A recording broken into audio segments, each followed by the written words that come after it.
What Jake Martinez doesn't realize is that just 6 feet below his frantic shovel strikes lies not ordinary bedrock, but a massive meteorite fragment from an ancient cosmic collision worth tens of millions.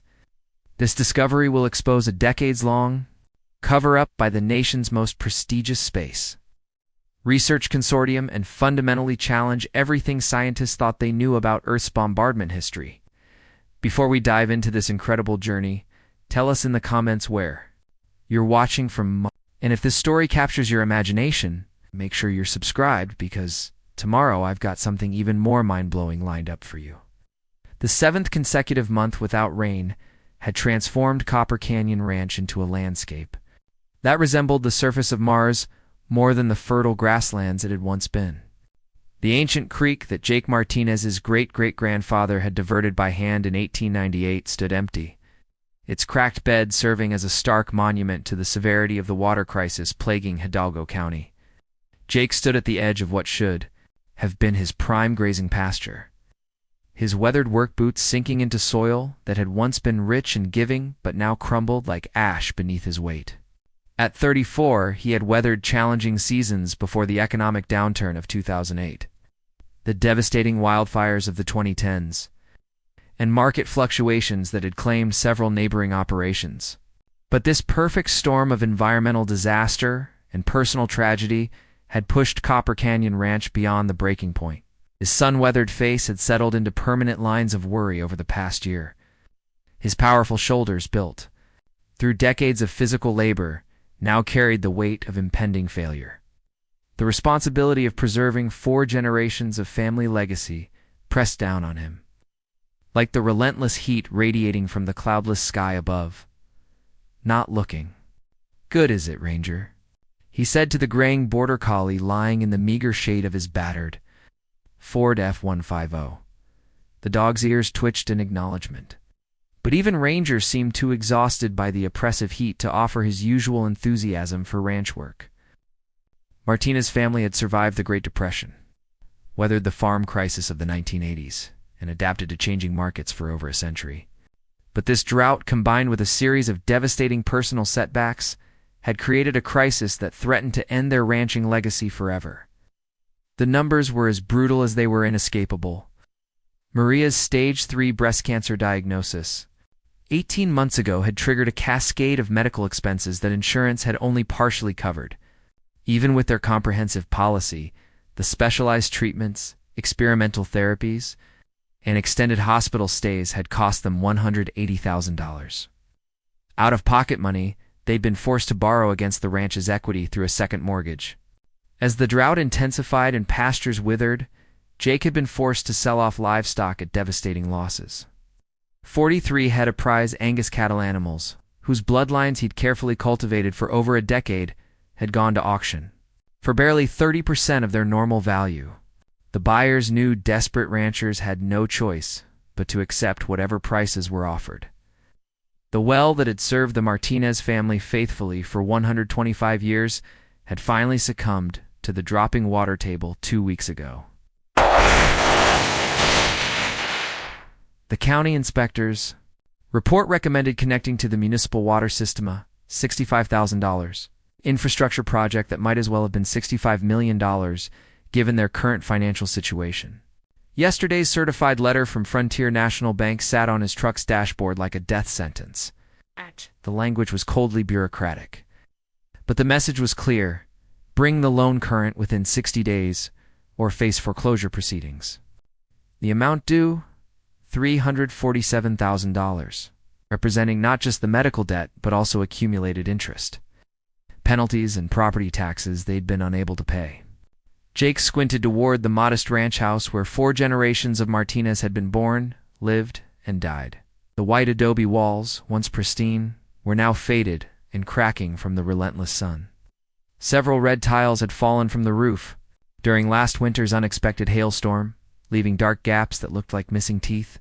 Maria's vegetable garden, once a vibrant oasis of tomatoes, peppers, and wildflowers, to become another casualty of the drought, a patch of cracked earth, marked only by the dried stalks of plants that had given up their battle for survival. The sound of expensive tires on gravel, announced an unwelcome visitor. Jake turned to see a pristine black Escalade bearing the corporate logo of Stellar Dynamics Corporation approaching through a cloud of dust. The vehicle's air conditioning was undoubtedly running at full capacity, a luxury Jake couldn't afford in his own truck. Dr. Raymond Kellerman emerged from the driver's seat, his expensive suit somehow remaining crisp despite the oppressive heat. As Chief Acquisition Officer for Stellar Dynamics, he'd been making increasingly aggressive offers to purchase Copper Canyon Ranch for the past 18 months. His persistence had evolved from professional interest to something that felt almost predatory. From the passenger side stepped Sarah Kellerman, relation to Raymond despite the shared surname, a coincidence that never failed to create confusion. As regional director for Frontier National Bank, she'd been walking an impossible tightrope between personal sympathy and corporate pressure.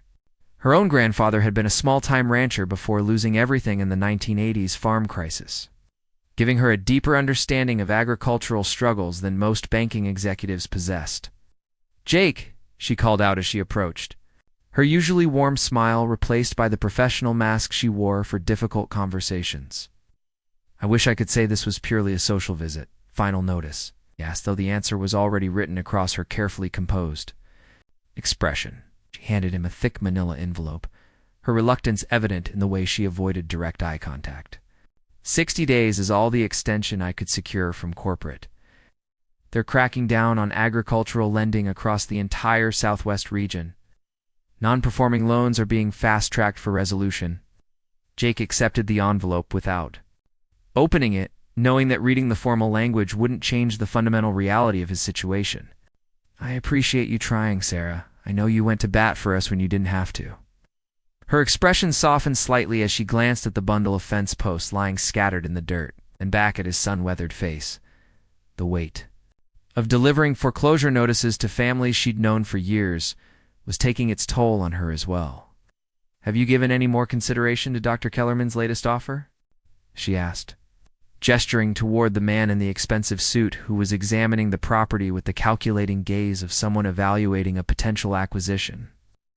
Raymond Kellerman represented Stellar Dynamics Corporation, the nation's largest private space research consortium. Founded by the Morrison family in the 1960s, the company had built its fortune on exclusive government contracts for meteorite analysis, asteroid mining research, and advanced space materials development. For reasons Jake couldn't understand, they'd been making increasingly generous offers for Copper Canyon Ranch, the latest being $2.8 million. Nearly triple the property's current agricultural market value. "I'm not selling to Stellar Dynamics," Jake said firmly, his voice carrying the same stubborn determination that had kept the Martinez family on this land through a century of challenges. "Not while there's still a chance to save what my family built here," Sarah sighed, recognizing the defiant tone she'd heard from other ranchers who'd ultimately lost their properties anyway. The harsh reality of agricultural economics rarely yielded to family sentiment or historical attachment. "Jake, I understand the ranch means everything to you. It represents your family's entire legacy. But at some point, you have to consider the practical reality. Without reliable water rights and with current market conditions for beef." She gestured toward the withered pastures. "Even if this drought ended tomorrow, you'd need years to rebuild your herd and restore the land." "I'll find water," he interrupted, pointing toward the eastern section of the property where rocky outcroppings broke through the parched soil. "My great-great-grandfather's journals mention an underground spring somewhere in that area. The current, well, just isn't deep enough to reach the water table anymore. If I can locate that spring." It was the kind of desperate hope Sarah had heard from dozens of failing ranchers over her 15-year banking career.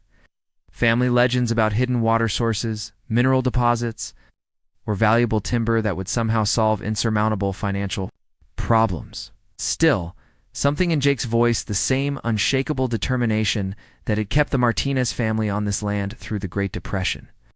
Multiple recessions and countless natural disasters made her hesitate before delivering her standard reality check. "Just don't wait too long to consider alternatives," she said finally, her tone gentler than her words. "Dr. Kellerman mentioned their offer might not remain open indefinitely, especially with the geological survey work they're planning to conduct in this region." The mention of geological surveys struck Jake as oddly specific. Dr. Kellerman had repeatedly described stellar dynamics interest in the ranch as being related to research facility expansion, but why would a space research company need extensive geological surveys for that purpose? Their existing facilities were state-of-the-art laboratories and testing centers. It's not operations that required detailed subsurface analysis. After Sarah and Dr. Kellerman departed, the latter taking one final lingering look at the eastern section of the property, Jake stood motionless beside his truck. The bank documents remained clenched in his fist as he watched the Escalade disappear down the dusty county road. The oppressive silence of the drought-stricken landscape was broken only by the distant cry of a hawk circling overhead, searching for prey in an environment that offered precious little sustenance for any living creature. That evening, after reviewing the ranch's finances one final time and confirming there was no conventional path to solvency, Jake climbed into the sweltering attic of the ranch house. The temperature under the tin roof had to be approaching 120 degrees, but he needed answers more than comfort.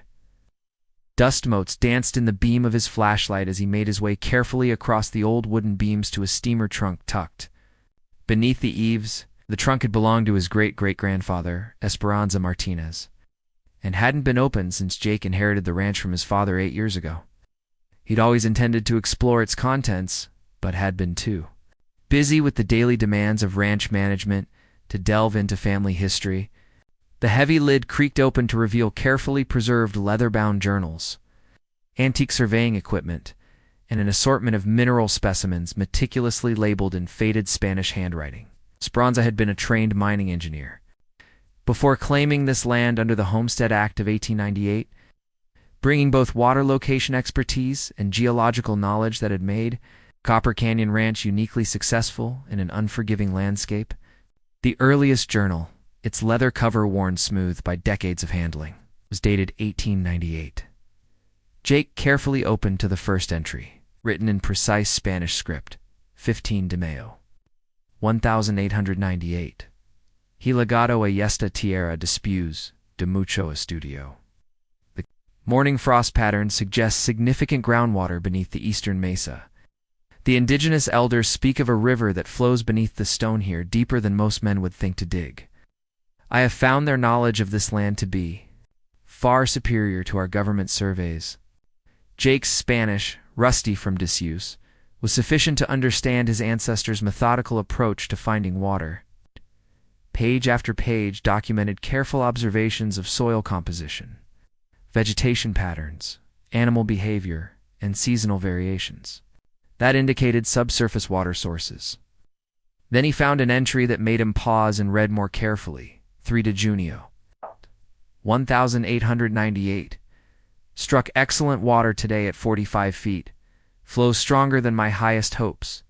Curious discovery during excavation: unusual stone fragments mixed with clay at various depths. They possess extraordinary weight and appear to have been shaped by intense heat.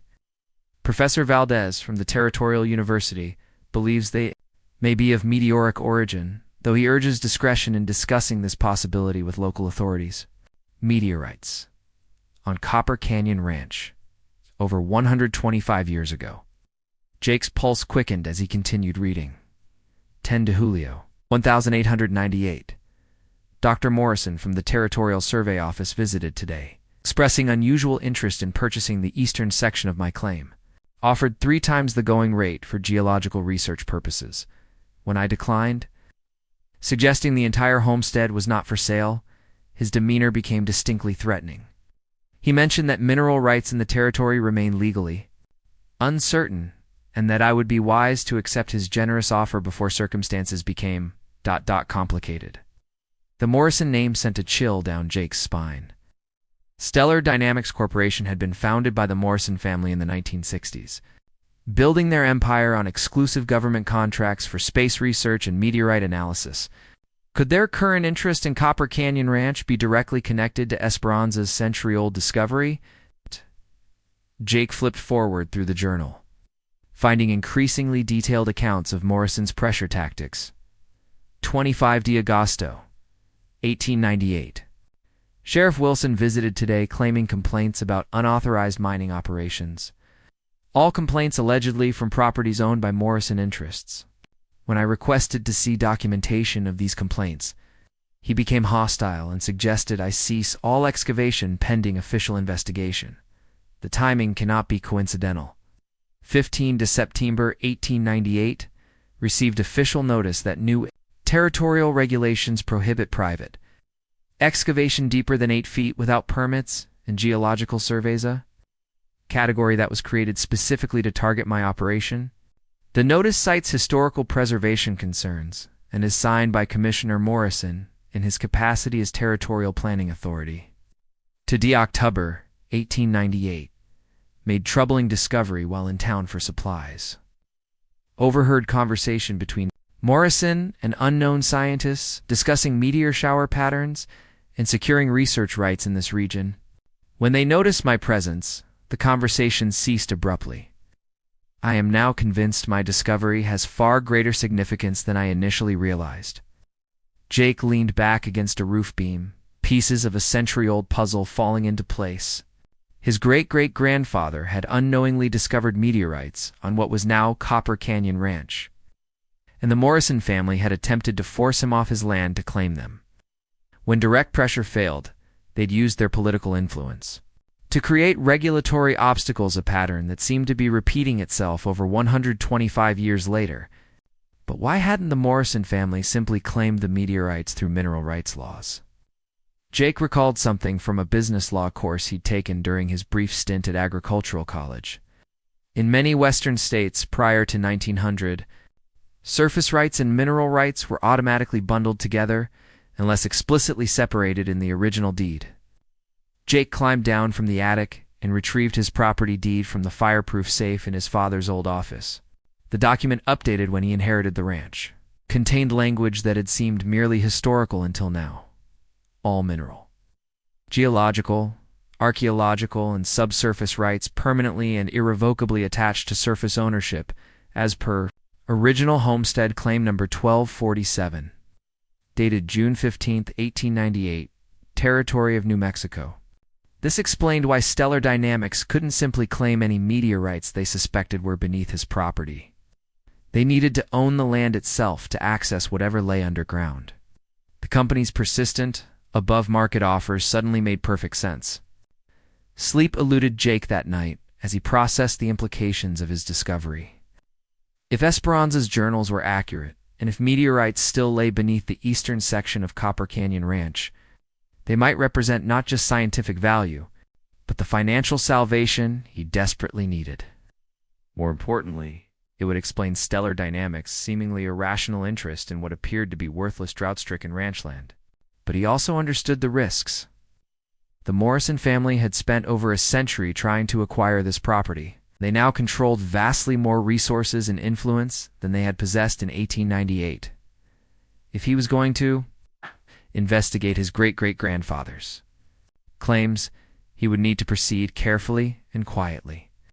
The next morning dawned clear and mercilessly hot.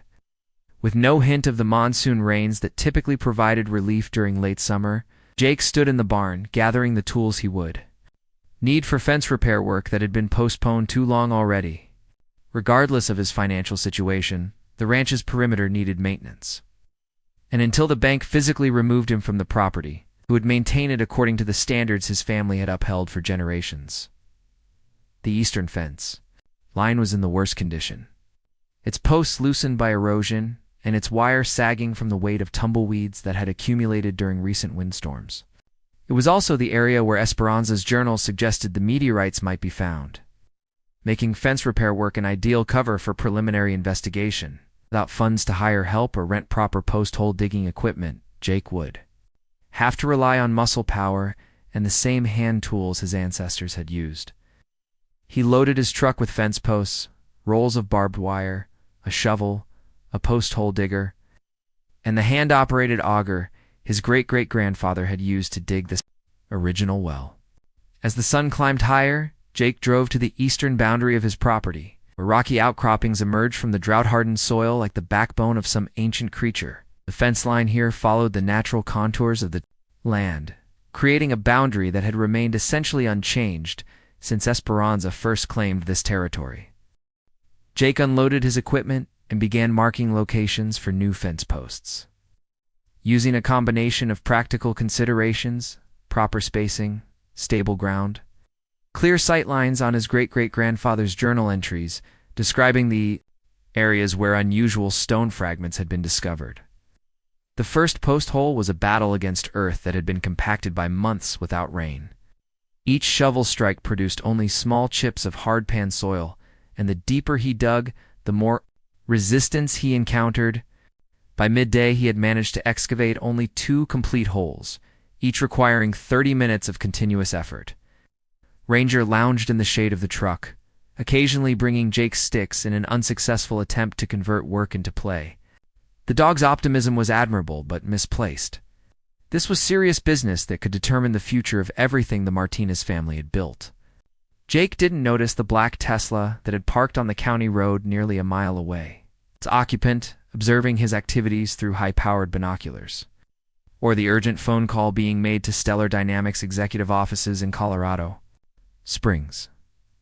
For 3 days, Jake worked from dawn until the heat became unbearable, stopping only when light failed completely or when the temperature made continued physical labor dangerous. Each post hole was a grueling battle against the unyielding earth, but he pressed on.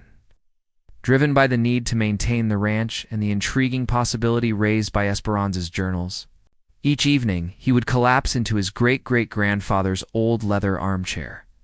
Muscles aching despite his lifetime of physical work, hands blistered despite his well-worn work gloves, and read more from the journals, searching for specific guidance about where the meteorites might be located. The journals revealed that Esperanza had been methodical in his approach, creating detailed maps and cross-referencing his discoveries with geological features that still existed on the property. One entry in particular caught Jake's attention. 18 de Junio, 1898. The largest specimen was discovered approximately 200 yards northeast of the large red boulder that marks the natural spring. At a depth of 6 feet, encountered a stone fragment larger than a man's head, too heavy for one person to lift. Its surface bears distinctive markings unlike any terrestrial rock I have examined. I've covered the excavation temporarily, pending consultation with Professor Valdez. Jake knew exactly which red boulder the journal referenced, a distinctive sandstone formation that had served as a landmark for generations of Martinez ranchers. At 200 yards northeast would place the discovery site directly along the fence line he was currently repairing. On the 4th day, as Jake's shovel struck the compacted earth at what he estimated to be about 6 feet below the surface, something changed. Instead of the dull thud of metal against hardpan, there was a distinct, resonant clang, the sound of steel striking something metallic. "What the hell?" Jake muttered, wiping sweat from his brow with the back of his gloved hand. He scraped away more soil, expecting to encounter a buried piece of farm equipment or perhaps a large rock with high iron content. Instead, his shovel revealed something dark and irregular, roughly the size of a basketball, but clearly much heavier than its size would suggest. Jake knelt down and carefully cleared dirt away from the object, revealing a surface unlike anything he had ever seen. The exterior was dark, almost black, with a texture that seemed to shimmer slightly in the harsh sunlight. Most distinctive were the thumbprint-like depressions covering its surface, what Esperanza's journal had described as distinctive markings unlike any terrestrial rock. This wasn't just any rock. This was exactly what his great-great-grandfather had found over 125 years ago. Jake attempted to lift the object and immediately understood why Esperanza had noted it was too heavy for one person to handle. Despite being roughly basketball-sized, it felt like it weighed at least 200 pounds, far denser than any ordinary stone. The weight, combined with the unusual surface features and metallic resonance, left no doubt about what he had uncovered. A meteorite, an actual piece of rock from outer space, lying beneath his family's land for untold millennia, until drought and desperation had led him to dig in precisely the right location. Energized by the discovery and driven by the implications of what this might mean for his family's financial crisis, Jake continued digging with renewed vigor. If Esperanza's journals were accurate, this was just one specimen among many scattered throughout the eastern section of the property. Within 2 hours, he had uncovered 3 more objects of varying sizes. One was even larger than the first, roughly the size of a watermelon, while 2 others were smaller but still substantial each, weighing far more than their size would suggest. All shared the same distinctive characteristics: unusual density, dark exterior surface, and the thumbprint-like depressions that Esperanza had documented over a century ago. Using his phone, Jake took dozens of detailed photographs of each object and the excavation site, carefully documenting their positions and the geological context of their discovery. This wasn't just a treasure hunt. These were genuine meteorites.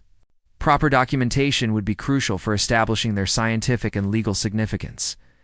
As the afternoon sun began to cast longer shadows across Copper Canyon Ranch, Jake carefully loaded the meteorites into his truck's toolbox.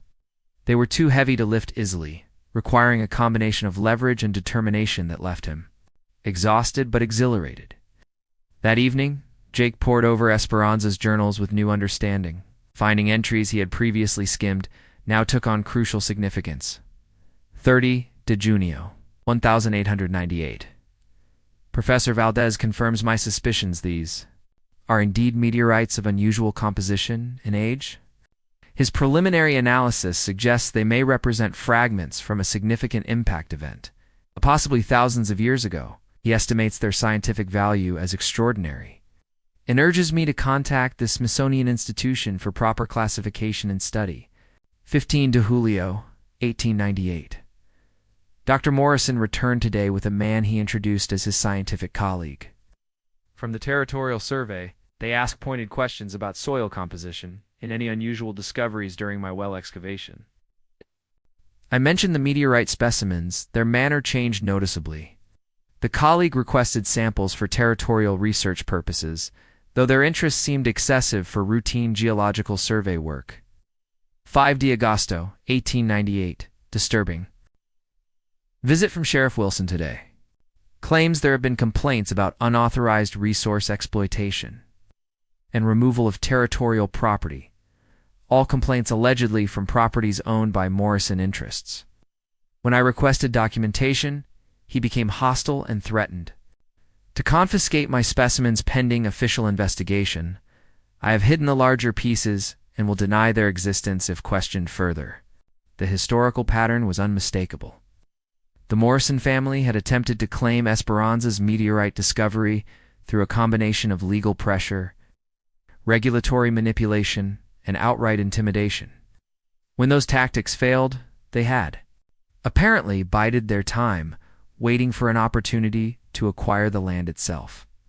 Jake realized he was now facing the same challenge his great-great-grandfather had confronted over 125 years ago, but with the significant disadvantage that the Morrison family now controlled vastly more resources and influence than they had possessed in 1898.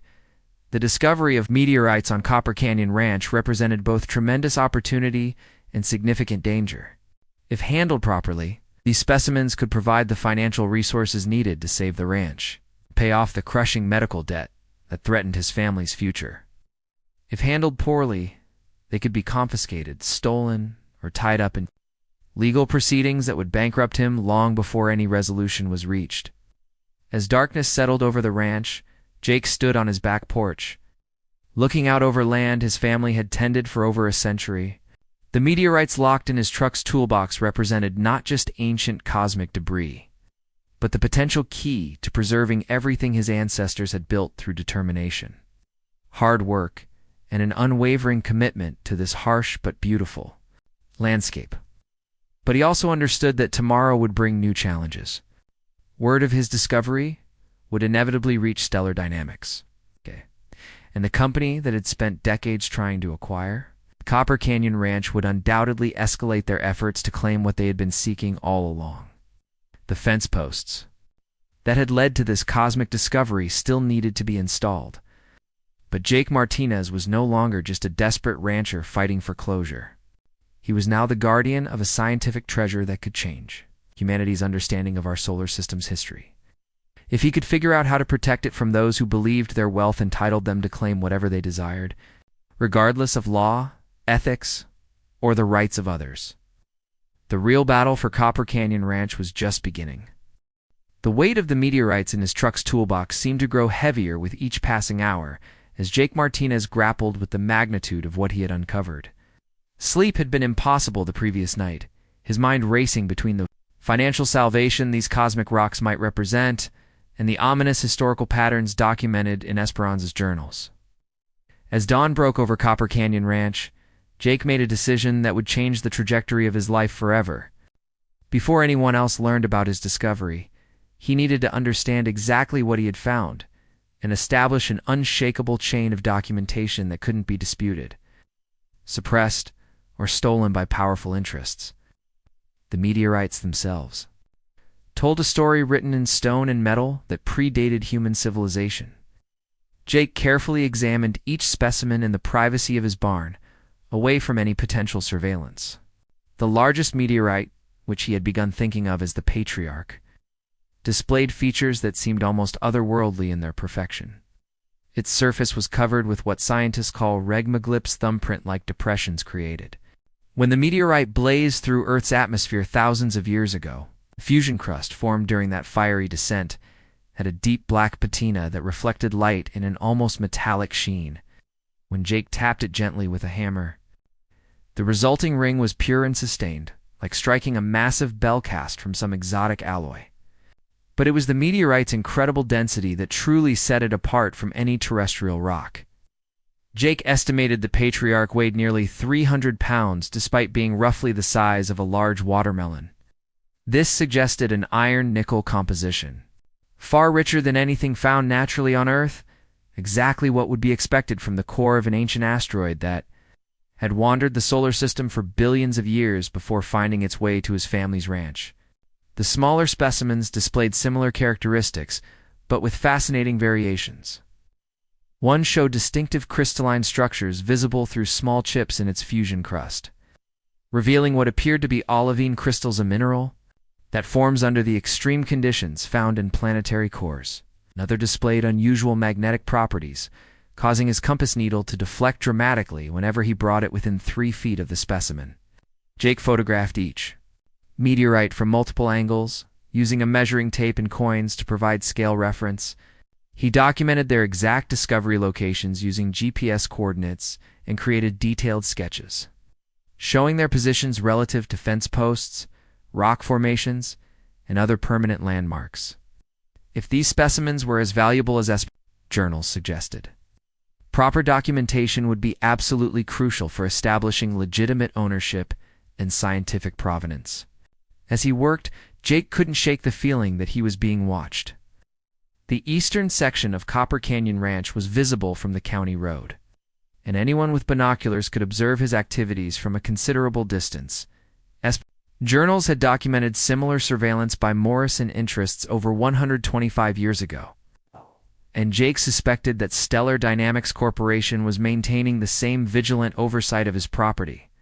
His suspicions were confirmed when he spotted a reflection of sunlight off glass from a ridge approximately a mile away, the distinctive glint of optical equipment trained in his direction.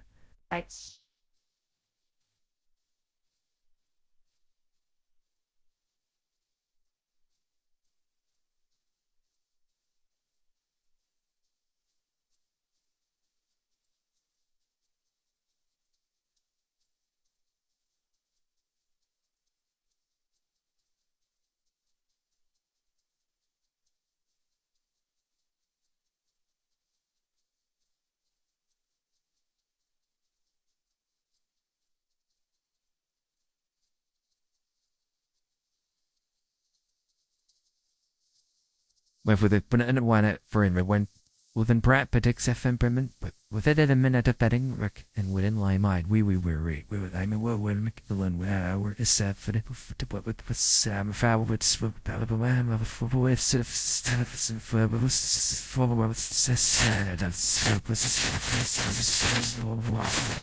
documenting his discovery activities for immediate reporting to corporate headquarters. The realization that he was under surveillance added urgency to Jake's need for expert validation. He couldn't continue working in isolation, hoping to keep his discovery secret while he figured out how to proceed. The meteorites were too significant, too valuable, and too historically important to handle alone. He needed allies with scientific credentials and legal expertise who could help him navigate the complex challenges ahead. Jake's first call was to Dr. Elena Vasquez, a planetary geology professor at New Mexico State University, whose research focused on meteorite composition and impact events. He had found her contact information through an online search for meteorite experts, southwestern United States. And her published papers on iron-nickel meteorites suggested she would understand the significance of his discovery. The initial phone conversation was carefully worded, with Jake providing only general information about unusual rock specimens found on his property during routine excavation work. Dr. Vasquez's response was professionally cautious, but intrigued enough to agree to a preliminary consultation. "Mr. Martinez," she said, without seeing the actual specimens, "I can't make any definitive statements about their significance. However, meteorite finds in New Mexico are relatively rare, and any authentic specimens would be of considerable scientific interest. I could drive out this afternoon if you're willing to provide more specific details about what you found." Jake hesitated, acutely aware that any academic involvement would create a paper trail that might alert stellar dynamics to his discovery. But Esperanza's journals had emphasized the importance of professional validation, and Dr. Vasquez represented the kind of credible expertise he desperately needed. "I'd appreciate your discretion, Dr. Vasquez," Jake said finally. "The situation's complicated. There are parties who have expressed unusual interest in my property for reasons I'm only beginning to understand. In my experience, meteorite discoveries often create complications." She replied with a knowing tone that suggested she had encountered similar situations before. "I'll be happy to sign any confidentiality agreement you feel is necessary, Dr. Vasquez arrived at Copper Canyon Ranch that afternoon driving a dusty Jeep loaded with scientific equipment. She was younger than Jake had expected, probably in her early 40s, with prematurely gray hair pulled back in a practical ponytail and clothing chosen for fieldwork rather than academic appearances. Her handshake was firm, her manner direct, and her eyes immediately swept the ranch with the observational skills of someone accustomed to reading landscapes for geological clues. "Impressive property," she said as Jake led her toward the barn where he had secured the meteorites. "The geological formations here suggest this area has been geologically stable for millions of years. That's actually ideal for preserving meteorite specimens. They wouldn't have been subjected to the kind of tectonic activity that might alter their composition or scatter them across a wider area." Jake unlocked the barn and led Dr. Vasquez to the workbench where he had arranged the specimens. Her reaction was immediate and dramatic. She stopped abruptly, her professional composure giving way to obvious excitement. "My God," she whispered, approaching the largest meteorite with the reverence typically reserved for religious artifacts. "Mr. Martinez, do you understand what you found here?" Jake watched as she pulled on latex gloves and began examining the patriarch with practiced efficiency. She photographed it from multiple angles, tested its magnetic properties with a handheld magnetometer, and used a jeweler's loupe to examine its fusion crust and regmoglyphs in microscopic detail. "This is absolutely authentic," she announced. After 20 minutes of examination, iron-nickel meteorite, probably IAB class, based on the crystal structure I can see through these surface chips. The regmoglyphs are textbook perfect. The fusion crust shows classic characteristics, and the density. She attempted to lift the specimen and immediately understood why Jake had struggled with its weight. "This has to be at least 70% iron-nickel, which puts it in the category of some of the most valuable meteorites ever recovered." She moved to the smaller specimens, her excitement growing with each examination. "Mr. Martinez, you haven't just found a single meteorite. You've discovered what appears to be a strewn field from a significant impact event.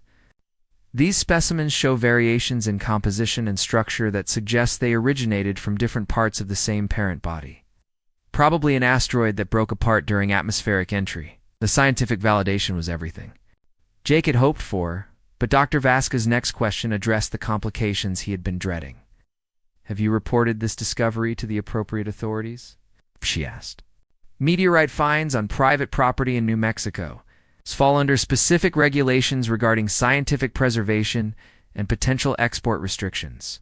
There are also protocols for ensuring proper classification and preventing loss to the scientific community. Jake explained the situation carefully, his family's century-long ownership of the property, the bundled mineral rights that came with the original homestead claim, and the persistent attempts by Stellar Dynamics Corporation to acquire his land. For unexplained research purposes, Dr. Vasquez listened with growing concern, occasionally asking questions that revealed her familiarity with the politics of meteorite ownership and the history of valuable specimens being lost to private collectors or corporate interests. "This is exactly the kind of discovery that creates legal and ethical complications," she said finally. "From a scientific perspective, these specimens are invaluable for understanding early solar system formation. From a commercial perspective, iron-nickel meteorites of this size and quality can sell for thousands of dollars per kilogram to private collectors." She paused, considering the implications carefully. "Mr. Martinez, I need to ask you directly, what are your intentions regarding these specimens? Are you planning to sell them, donate them to scientific institutions, or attempt to develop them as a commercial resource?" It was the question Jake had been wrestling with since making the discovery. The financial pressure from Maria's medical bills and the impending foreclosure created overwhelming incentive to pursue whatever option would generate the most immediate cash. But Esperanza's journals had emphasized the scientific significance of the meteorites, and Jake felt a responsibility to honor his great-great-grandfather's vision of their proper stewardship. "I want to do the right thing," Jake said honestly. "My family is facing some serious financial challenges, and I can't ignore the commercial value of what I've found. But I also understand these specimens have scientific importance that goes beyond their monetary worth. I'm hoping there's a way to balance those considerations responsibly." Dr. Vasquez nodded appreciatively. "That's exactly the kind of thinking we need more of in this field. Too many significant discoveries end up in private collections where they contribute nothing to scientific understanding. There are models for responsible development that could serve both your financial needs and the broader scientific community."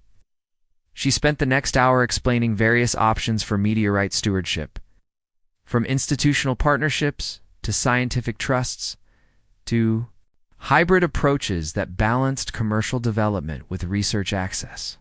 The conversation confirmed Jake's growing sense that his discovery represented an opportunity to create something unprecedented, a model for meteorite management that served individual rights, scientific advancement, and public education simultaneously. As Dr. Vasquez prepared to leave, she made an offer that surprised Jake with its generosity. "Mr. Martinez, I'd like to conduct a more comprehensive analysis of your specimens using equipment at the university. With your permission, I could prepare detailed mineralogical and chemical studies that would establish their scientific significance beyond any possible doubt. This documentation would be crucial whether you decide to pursue commercial development, scientific partnership, or legal protection of your discovery." The offer represented exactly the kind of expert validation Jake needed. It also meant expanding the circle of people who knew about his discovery. Dr. Vasquez seemed trustworthy, but academic institutions had their own politics and potential connections to corporate interests. "What kind of timeline are we talking about?" Jake asked. "I could have preliminary results within a week," she replied. "Comprehensive analysis might take a month, but that would give you documentation that could support any legal or commercial negotiations you might face." Jake agreed to the analysis, understanding that professional scientific validation was essential for protecting his discovery from potential challenges by Stellar Dynamics or other interested parties. Dr. Vasquez carefully loaded the smallest meteorite into a padded case for transport to her laboratory, promising to maintain absolute confidentiality about the discovery location and Jake's identity. That evening, as Jake reviewed Esperanza's journals by lamplight, he found entries that seemed to anticipate his current situation with uncanny accuracy. 22 de Julio, 1898. Professor Valdez completed his preliminary analysis today. His findings exceed my highest expectations. These specimens represent some of the oldest materials in our solar system. Fragments of asteroids that formed during the birth of planets themselves. He estimates their scientific value as incalculable and strongly recommends proper preservation for future generations of researchers. 1 de Agosto, 1898. The Morrison pressure continues to escalate. They seem to understand the true significance of my discovery better than I do myself. Their latest offer has increased to 5 times the normal land value, but their representatives hint that alternative arrangements might be necessary if I continue to be unreasonable. I begin to suspect they have advanced knowledge of what lies beneath this property. 10 de Agosto, 1898. Made a disturbing discovery today. Local residents report that Morrison surveyors have been conducting geological assessments on properties throughout this region for the past 5 years, always focusing on areas with similar geological characteristics to my land. This suggests their interest in my property is not coincidental but part of a systematic search for meteorite deposits. The historical pattern was becoming clear. The Morrison family had been searching for meteorite deposits across the region for over a century, using their wealth and political influence to acquire properties where valuable specimens might be found. Copper Canyon Ranch represented the crown jewel of their long-term acquisition strategy, the property where the most significant specimens had been discovered and where additional valuable materials almost certainly remained buried. Jake's discovery of the meteorites had unwittingly triggered a confrontation that had been building for 125 years. Stellar Dynamics Corporation wasn't simply interested in acquiring another piece of real estate for their operations. They were pursuing the final phase of a generational campaign to control what might be one of the largest undocumented meteorite deposits in North America. The next morning brought an unexpected visitor who would provide Jake with crucial insights into the true scope of what he had discovered. Maria Santos, the elderly director of the Hidalgo County Historical Society, arrived unannounced in a vintage pickup truck that had seen better decades. "Mr. Martinez," she called out as Jake emerged from the barn, "I hope you don't mind the intrusion. I heard through the grapevine that you've been researching your family's history. I thought you might be interested in some materials we have in our archives." Jake was immediately suspicious.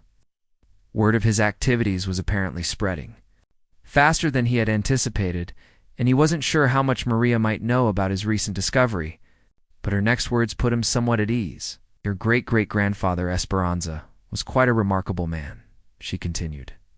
"He corresponded with our society's founder for many years, documenting not just his own experiences, but the broader history of territorial settlement in this region. His letters provide fascinating insights into the challenges faced by homesteaders during the late 1800s. Maria's visit proved to be providential. She had brought copies of correspondence between Esperanza and various territorial officials, university researchers, and fellow homesteaders that painted a much broader picture of the meteorite situation than Jake had gleaned from the personal journals alone. The letters revealed that Esperanza's discovery had been part of a wider pattern of meteorite finds.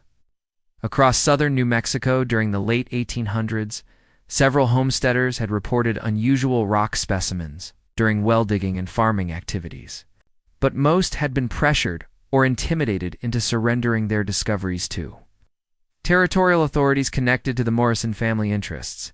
One letter, dated September 15, 1898, was particularly illuminating. "My dear friend Rodriguez, I write to warn you about the Territorial Survey Office's increased interest in our region. 3 families in the past month have been forced to surrender valuable stone specimens to Dr. Morrison's geological team, always under the pretext of territorial scientific interests, but without any compensation or recognition for the finders. They seem to possess advanced knowledge of where such specimens might be located, suggesting more comprehensive surveying than they publicly acknowledge." Another letter, from a homesteader named William Thompson, described Morrison's tactics. "In stark terms, Esperanza, I must advise you to be extremely cautious in your dealings with the territorial authorities. Morrison's people visited my claim last week, demanding access to the unusual rocks my son found near our well.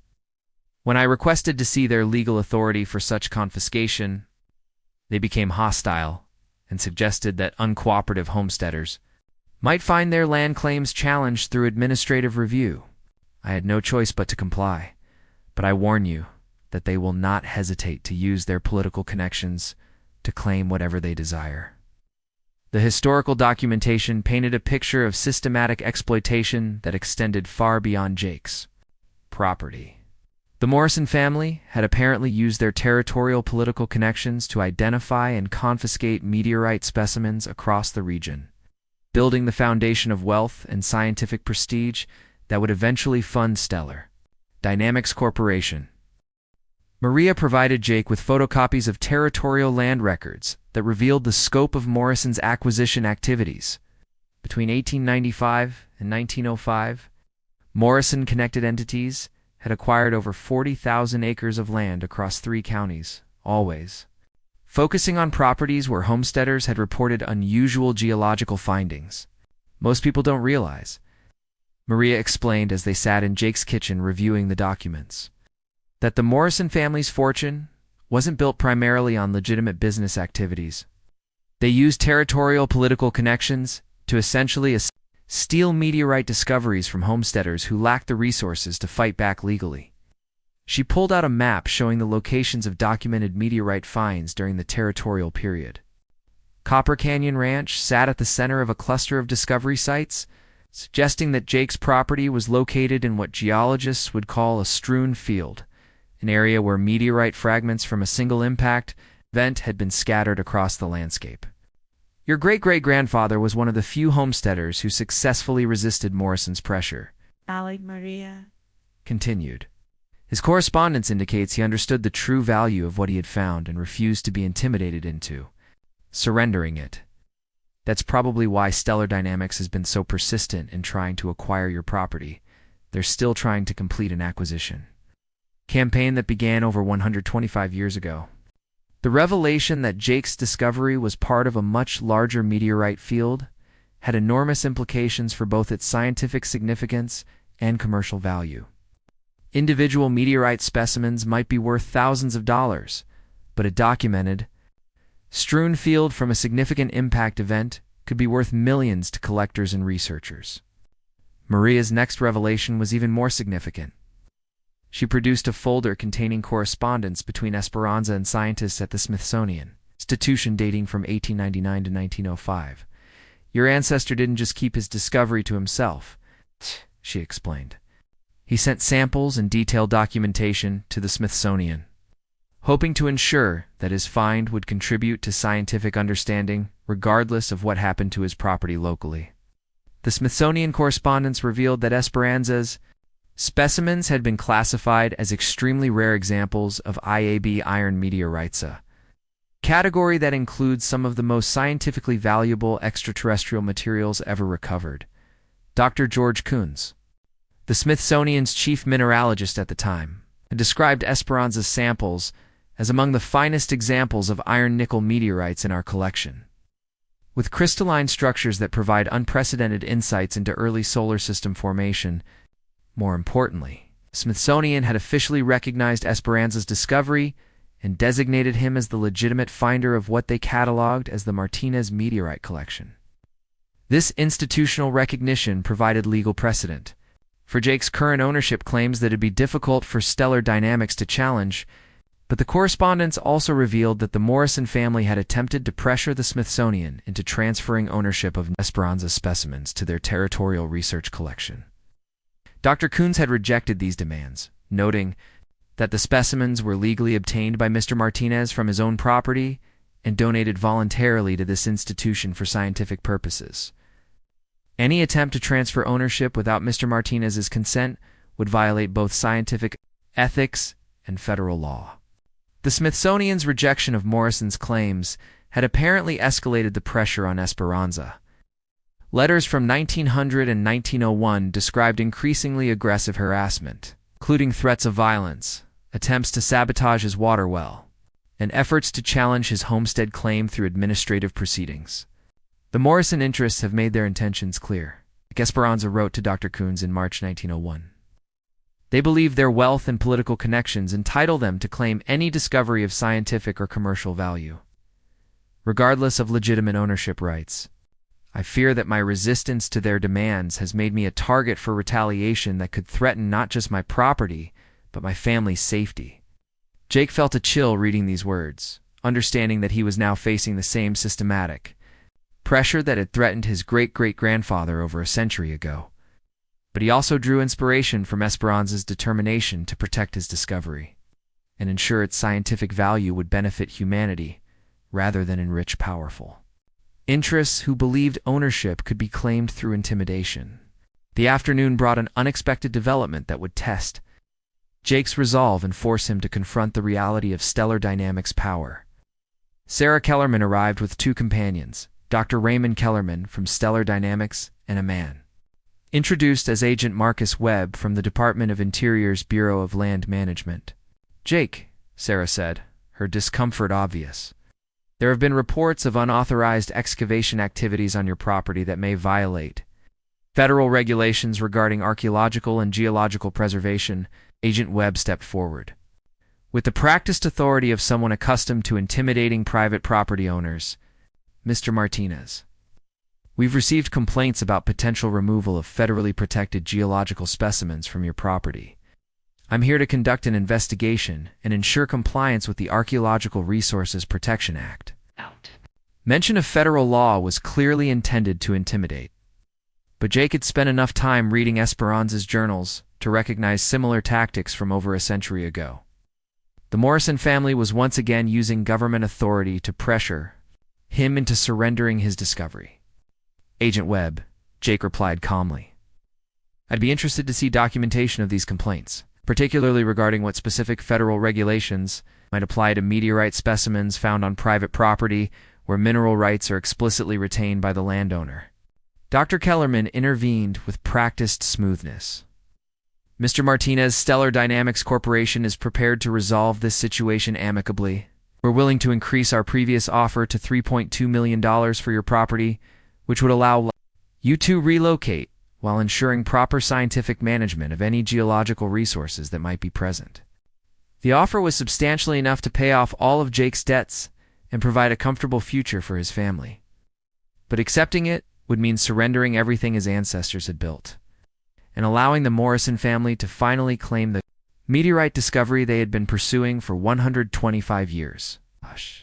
Jake thought of Esperanza's letters to the Smithsonian, his great-great-grandfather's determination to ensure that scientific discoveries would serve humanity rather than enrich powerful interests through intimidation and theft. "Dr. Kellerman," Jake said finally, "I appreciate your offer, but Copper Canyon Ranch is not for sale. Any geological specimens found on my property are protected by mineral rights that have been explicitly retained by my family since the original homestead claim in 1898. Agent Webb's expression hardened. "Mr. Martinez, I should inform you that continued non-compliance with federal preservation regulations could result in serious legal consequences, including criminal charges and property seizure." The threat was clear, but Jake had learned from Esperanza's experience that showing weakness in the face of government intimidation would only encourage further pressure. "Agent Webb," Jake replied, "I'm fully prepared to cooperate with any legitimate federal investigation, provided you can show me proper documentation of your authority and specific evidence of violations. Until then, I'll continue maintaining my property according to the same standards my family has upheld for over a century." After the officials departed, Jake felt the weight of the confrontation settling over him like a storm cloud. The battle for Copper Canyon Ranch had escalated beyond financial pressure to direct government intervention. Exactly as Esperanza's journals had documented over 125 years ago. But Jake also understood that he now possessed something his great-great-grandfather hadn't. Documented proof of the Morrison family's systematic exploitation of homesteaders and institutional recognition of his family's legitimate ownership of the meteorite discovery. That evening, Jake called Dr. Vasquez to report the day's developments and seek her advice about the federal regulatory claims that had been raised. "Mr. Martinez," she said after hearing his account, "the agents were trying to intimidate you. with legal theories that don't actually apply to your situation. Meteorites found on private property where mineral rights are retained by the landowner are not subject to federal confiscation under archaeological preservation laws. The Department of Interior has no authority to seize legitimately discovered specimens from private property. Her legal analysis was reassuring, but Dr. Vasquez also warned Jake about the broader challenges he would face. However, she continued, "You should understand that Stellar Dynamics Corporation has enormous resources and political influence. They can create bureaucratic obstacles, generate regulatory challenges, and pressure financial institutions regardless of the legal merits of their claims. You're going to need more than just scientific validation to protect your discovery." Jake spent that night reading through the final entries in Esperanza's journals, searching for guidance about how his great-great-grandfather had ultimately resolved the pressure from Morrison interests. The answer came in Esperanza's final journal. Entry, dated December 31st, 1901. "Today I have made a decision that I pray will protect both my family and my discovery for future generations. Rather than continue fighting the Morrison interests alone, I have reached out to build alliances with other homesteaders, territorial scientists, and Eastern institutions who share my commitment to scientific advancement over private exploitation. Professor Valdez has agreed to coordinate with the Smithsonian institution to ensure proper documentation and preservation of all meteorite discoveries in our region. Dr. Coons has promised that the Smithsonian will support legitimate property rights against any attempts at confiscation or intimidation. Most importantly, I have convinced 3 other homesteaders to join me in what we are calling the Territorial Scientific Collective, a mutual defense agreement that will pool our resources and expertise to resist Morrison's systematic exploitation of our discoveries. I believe that individual homesteaders cannot successfully resist the combined pressure of wealth and political influence. But united homesteaders, supported by legitimate scientific institutions and committed to serving the greater good, represent a force that even the Morrison interests cannot easily overcome." Esperanza's strategy provided a blueprint for Jake's own resistance. Rather than fighting stellar dynamics alone, he needed to build alliances with scientists, legal experts, and community members who shared his commitment to responsible stewardship of the meteorite discovery. The battle for Copper Canyon Ranch would ultimately be won or lost, not through individual heroism, but through collective action by people who believed that scientific discoveries should serve humanity, rather than enrich those who possessed the wealth and power to claim whatever they desired. As Jake closed his great-great-grandfather's journal and prepared for the challenges ahead, he felt connected not just to his family's history but to a larger tradition of standing firm against exploitation and choosing principle over expedience. Even when powerful interests arrayed themselves against ordinary people who refused to surrender what was rightfully theirs, the meteorites beneath Copper Canyon Ranch represented more than scientific specimens or commercial opportunities. They had become symbols of a struggle between 2 different visions of how discoveries should be managed, one that concentrated control in the hands of powerful corporations, and another that sought to balance individual rights with collective benefit through responsible stewardship and collaborative development. Tomorrow would bring new challenges as word of Jake's discovery spread through scientific and commercial circles, attracting both allies and adversaries to a confrontation that had been building for over 125 years. But tonight, Jake Martinez felt ready to honor his great-great-grandfather's legacy by choosing the difficult path of principled resistance over the easier option of profitable surrender. Dr. Elena Vasquez's preliminary analysis results arrived via encrypted email exactly 1 week after she had taken the specimen to her laboratory at New Mexico State University. The digital report contained photographic evidence, chemical compositions, and scientific classifications that would forever change how Jake Martinez understood the magnitude of his discovery. The email's subject line was deliberately understated: specimen analysis, initial findings. But the content was explosive enough to fundamentally alter the trajectory of space science research for decades to come.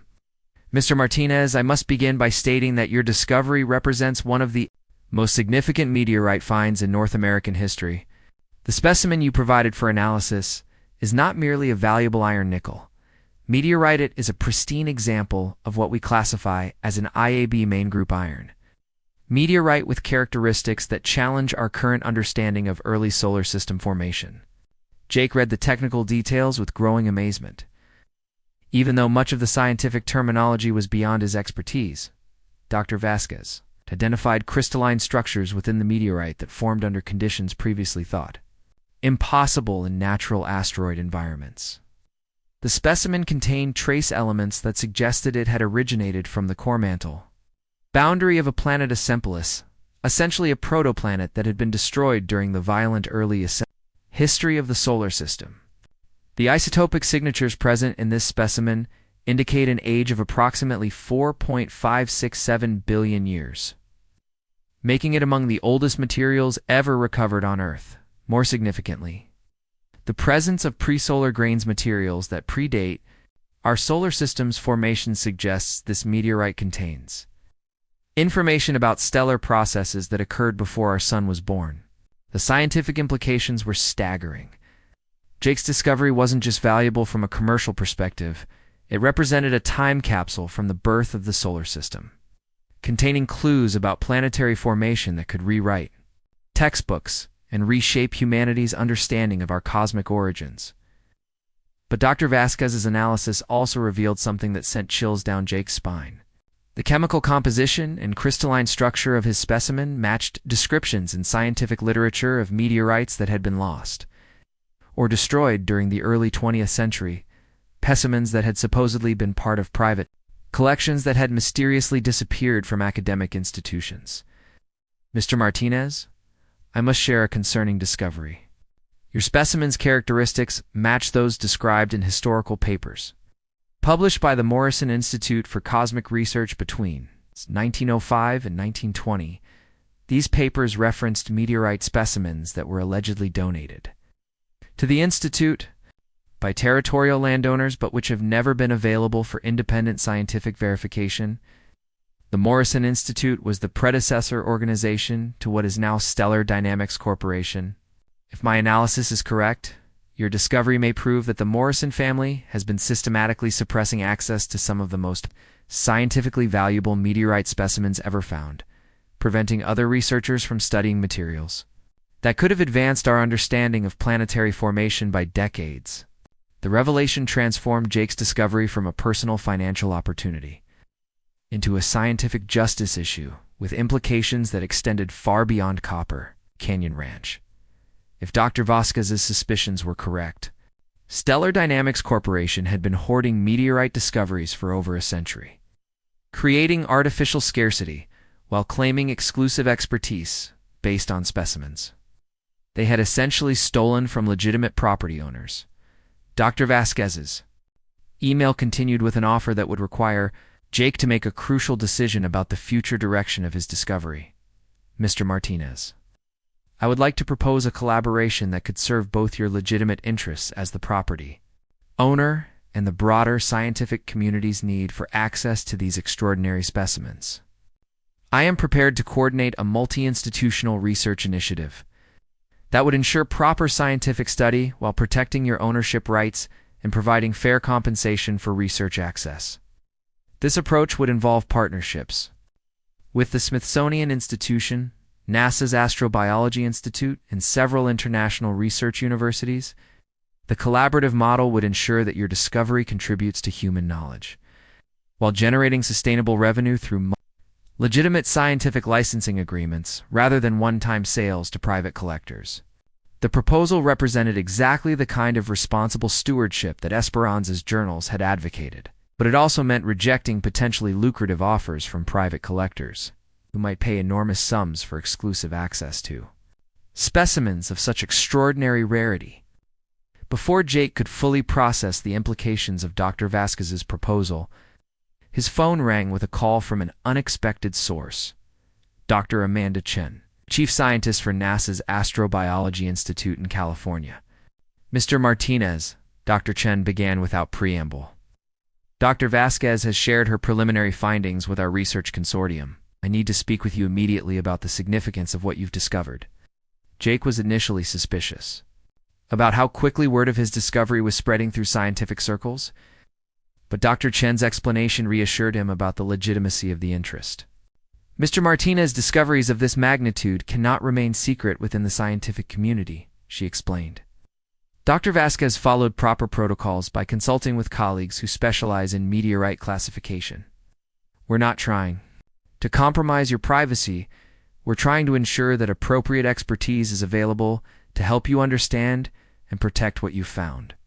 Dr. Chen's call revealed that Jake's discovery had triggered urgent discussions within NASA about the possibility of organizing an unprecedented research expedition to Copper Canyon Ranch. The agency's interest wasn't merely scientific curiosity. Specimens represented potential keys to understanding the formation of planetary cores. Information that could be crucial for future space exploration and asteroid mining operations. Mr. Martinez, I'm going to be very direct with you, Dr. Chen continued. Your discovery has the potential to answer fundamental questions about how rocky planets form and how life-supporting environments develop. The scientific value extends far beyond the monetary worth of the specimens themselves. But Dr. Chen also warned Jake about the challenges he would face from commercial interests who viewed the meteorites primarily as valuable commodities, rather than scientific treasures. You should understand that there are private collectors and commercial entities who will offer enormous sums for exclusive access to your specimens, she said. Some of these offers might seem financially attractive, but they would essentially remove the meteorites from scientific circulation permanently. We've seen irreplaceable specimens disappear into private collections where they contribute nothing to human knowledge. The call concluded with Dr. Chen extending an invitation for Jake to visit NASA's research facilities in California, where he could see how similar meteorite specimens were being studied and understand the scientific infrastructure that would be needed to properly analyze his discovery. Mr. Martinez, we're not asking you to make any commitments at this stage, she emphasized. We simply want to ensure you have complete information about your options before making decisions that could affect scientific research for generations. Jake appreciated the respectful approach, which contrasted sharply with Stellar Dynamics' increasingly aggressive acquisition tactics. But he also understood that accepting NASA's invitation would signal his willingness to pursue collaborative scientific development rather than private commercial sale. Decision that would inevitably escalate pressure from corporate interests who viewed his meteorites as acquisition targets. That afternoon brought another crucial validation of Jake's discovery from an unexpected source. Professor Miguel Santos, director of the International Meteorite Research Consortium based in Mexico City, called to discuss the implications of Dr. Vasquez's preliminary findings. Professor Santos had spent 30 years studying meteorite impacts across North and Central America, and his research had uncovered historical patterns that provided context for Jake's discovery that extended far beyond New Mexico. Mr. Martinez, Professor Santos explained in accented but precise English. Dr. Vasquez's analysis confirms something that my colleagues and I have suspected for decades. The Morrison family's commercial empire was built on systematic acquisition of meteorite. Discoveries across the southwestern United States and northern Mexico during the territorial period. Professor Santos revealed that his research had documented similar patterns of meteorite suppression in Mexico, where Morrison-connected entities had acquired mining claims and ranches. Throughout regions where indigenous communities had reported stones that fell from the sky for generations. The Morrison family didn't just steal individual meteorite specimens, Professor Santos continued. They systematically mapped and acquired properties across a meteorite-strewn field that extends from central New Mexico into northern Mexico, one of the largest and most scientifically significant impact sites in North America. The revelation that Jake's discovery was part of an international meteorite field had enormous implications for both its scientific significance and the legal complexities of protecting it from corporate acquisition. If Professor Santos was correct, Copper Canyon Ranch sat at the center of a geological treasure that had been systematically suppressed and exploited for over a century.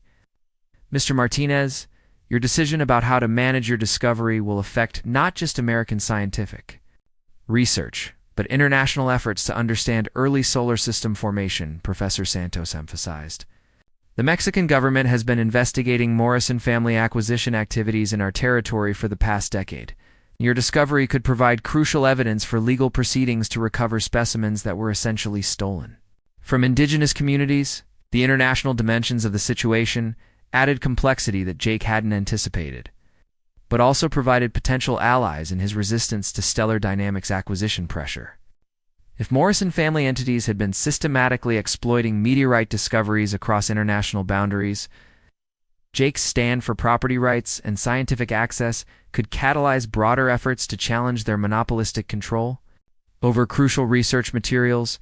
As Jake processed the growing scientific validation of his discovery, he received a call that would test his resolve and force him to confront the reality of the forces arrayed against him.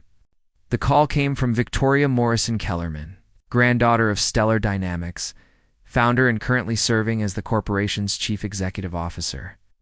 Her voice carried the polished authority of someone accustomed to getting her way through. A combination of wealth, influence, and carefully calculated pressure. "Mr. Martinez," she began with professional courtesy that barely concealed underlying steel. "I believe we need to have a frank conversation about the situation at Copper Canyon Ranch. My representatives have kept me informed about recent developments, and I think there may be some misunderstandings that we should resolve directly." Jake had been expecting this call since Dr. Vasquez's analysis had confirmed the extraordinary value of his discovery. Victoria Morrison Kellerman represented the fourth generation of Morrison family leadership, inheriting not just enormous wealth, but also the institutional memory of their century-long pursuit of the meteorite deposits beneath his property. "Ms. Morrison Kellerman," Jake replied carefully, "I'm always willing to have respectful conversations with neighbors. But I should be clear that Copper Canyon Ranch is not for sale at any price." Her laugh was cultured, but cold. "I don't think you fully understand the complexities of your situation. Scientific discoveries of this magnitude involve federal regulations, international treaties, and commercial considerations that extend far beyond simple property ownership. Stellar Dynamics Corporation has spent decades developing the expertise and infrastructure necessary to properly manage resources of this type." The implied threat was subtle but unmistakable. Victoria Morrison Kellerman was suggesting that Jake lacked the sophistication to handle his discovery appropriately, and that corporate control was inevitable regardless of his personal preferences. "My family has been researching the geological characteristics of your region since the 1890s, she continued. "We possess historical documentation, scientific analysis, and legal precedents that establish our legitimate interest in ensuring proper stewardship of any significant discoveries. I'm prepared to offer you a partnership arrangement that would recognize your property rights while ensuring professional management of scientific resources." Jake appreciated the shift from outright acquisition to partnership, but he recognized the tactic from Esperanza's journals. The Morrison family had used similar language when pressuring territorial homesteaders, offering collaborative arrangements that inevitably resulted in corporate control and minimal compensation for legitimate property owners. "Ms. Morrison Kellerman," Jake said, "I appreciate your interest, but I'm already exploring collaborative arrangements with legitimate scientific institutions that prioritize research access over commercial exploitation." The temperature in Victoria's voice dropped noticeably. "Mr. Martinez, I should point out that Stellar Dynamics Corporation possesses unique expertise in meteorite preservation and analysis that academic institutions simply cannot match. Our facilities represent decades of investment and development that would be impossible to replicate through university partnerships." She paused before delivering what Jake recognized as a carefully calculated escalation. "I should also mention that our legal team has been reviewing the regulatory complexities surrounding your discovery. There appear to be some concerning issues regarding proper notification of federal authorities and compliance with scientific preservation protocols." The threat of federal regulatory intervention was precisely the tactic that Morrison interests had used against Esperanza over 125 years ago. Jake understood that Victoria Morrison Kellerman was essentially offering him a choice: accept corporate partnership on their terms, or face bureaucratic harassment that could tie up his discovery in legal proceedings for years. "Ms. Morrison Kellerman," Jake replied, drawing on the determination that had sustained his family through generations of challenges. I'm confident that my discovery fully complies with all applicable regulations. Any federal agencies with legitimate oversight authority are welcome to inspect my property and verify my compliance with proper preservation protocols. Victoria's response revealed the steel beneath her professional courtesy, Mr. Martinez. You should understand that regulatory compliance is often more complex than property owners initially realize. Stellar Dynamics Corporation has excellent relationships with the relevant federal agencies. We would be happy to help ensure that any potential complications are resolved efficiently. The offer to help with regulatory complications was clearly a threat disguised as assistance.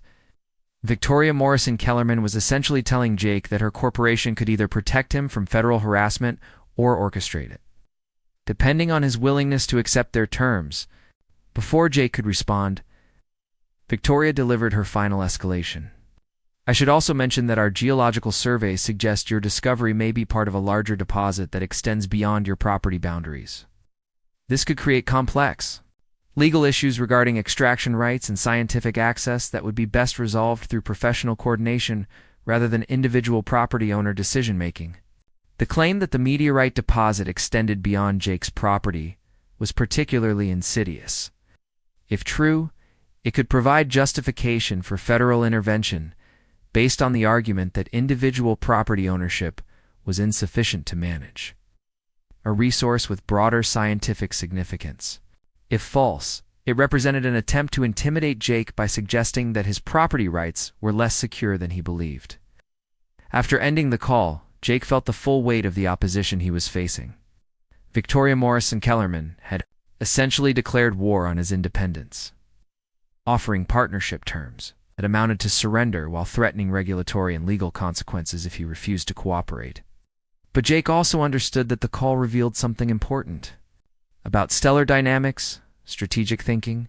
Their emphasis on professional management and proper stewardship suggested they were positioning themselves as responsible custodians of scientific resources that were too important to leave under individual control. This messaging would likely be central to their public relations campaign to justify federal intervention and corporate acquisition of his discovery.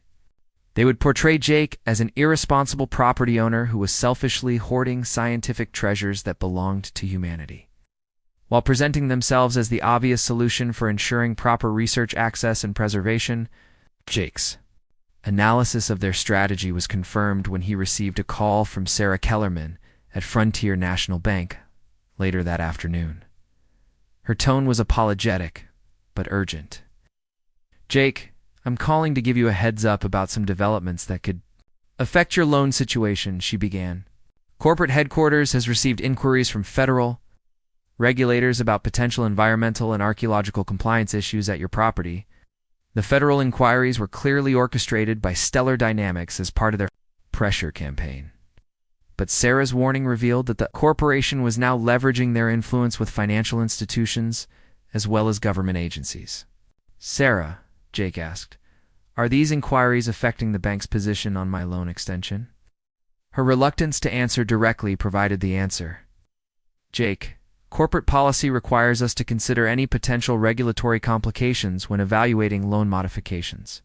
If there are unresolved federal compliance issues at your property, that could affect our ability to maintain the property as acceptable collateral. The financial pressure was escalating in parallel with regulatory threats. Stellar Dynamics was apparently coordinating a multi-front campaign designed to force Jake into accepting their terms by making independent property ownership financially and legally untenable.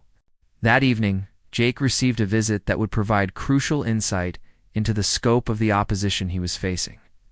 Marcus Webb, the Bureau of Land Management agent who had visited earlier, returned with additional federal personnel and a very different attitude. Mr. Martinez, Agent Webb announced as Jake met the federal delegation on his front porch. We're here to conduct a comprehensive compliance inspection based on reports of potential violations of federal archaeological and geological preservation statutes. The delegation included representatives from the Department of Interior, the Environmental Protection Agency, and the Department of Agriculture, an unusual combination that suggested coordinated federal pressure rather than legitimate regulatory oversight. Jake invited the agents into his house, so understanding that cooperation with legitimate federal authorities was essential for maintaining credibility, but also recognizing that this inspection was likely orchestrated by stellar dynamics to create justification for regulatory intervention. The federal agents spent 3 hours examining his property, focusing particularly on the areas where he had been conducting fence repair and post-hole digging. They photographed excavation sites, collected soil samples, and questioned Jake extensively about his discovery activities and any specimens he might have removed from the ground. Agent Patricia Morales from the Environmental Protection Agency was particularly aggressive in her questioning, suggesting that Jake's excavation activities might have disturbed culturally significant archaeological deposits without proper federal permits. Hey, Mr. Martinez. Agent Morales said as she examined the fence post holes. Any excavation on private property that affects subsurface materials must comply with the National Environmental Policy Act if those materials have potential scientific or cultural significance. Jake recognized the circular logic that was being employed. The federal agents were arguing that his discovery proved the scientific significance of subsurface materials at his property, which retroactively made his excavation activities subject 2 federal regulations that hadn't been mentioned before his discovery became known. Agent Morales, Jake replied carefully, I was conducting routine fence maintenance on my own property, using the same techniques my family has employed for over 125 years. No federal agency has ever suggested that post-hole digging for agricultural purposes required federal permits. Agent Robert Chang from the Department of Interior offered what he presented as a reasonable solution. Mr. Martinez, the regulatory complexities in this situation could be resolved efficiently if you are willing to work with established scientific institutions that have experience managing federal compliance requirements for geological discoveries. The suggestion to work with established scientific institutions was clearly a reference to Stellar Dynamics Corporation, which had spent decades cultivating relationships with federal agencies involved in geological and archaeological oversight. Jake understood that the federal inspection was designed to create a bureaucratic crisis that could only be resolved by accepting corporate partnership. The agents were essentially telling him that independent property ownership was incompatible with proper management of significant scientific discoveries. After the federal delegation departed, Jake felt the full weight of the systematic pressure being applied by interests that commanded resources far beyond anything he could mobilize individually. Stellar Dynamics Corporation wasn't just offering to buy his property, they were orchestrating a comprehensive campaign to make independent ownership legally and financially impossible. But Jake also realized that the federal inspection had revealed something important about his opponent's strategy. Their emphasis on regulatory compliance and professional management suggested they were vulnerable to public scrutiny of their own practices and motivations. If Jake could demonstrate that Stellar Dynamics had been systematically suppressing meteorite discoveries for over a century, their claims to superior stewardship would be exposed as self-serving justifications for corporate monopolization of scientific resources. The battle for Copper Canyon Ranch was evolving from a simple property dispute into a fundamental conflict over how scientific discoveries should be managed in a democratic society. Would valuable research materials be controlled by wealthy corporations with political influence? Or could individual property owners work with legitimate scientific institutions to ensure that discoveries served humanity rather than enriching those who possessed the power to claim whatever they desired?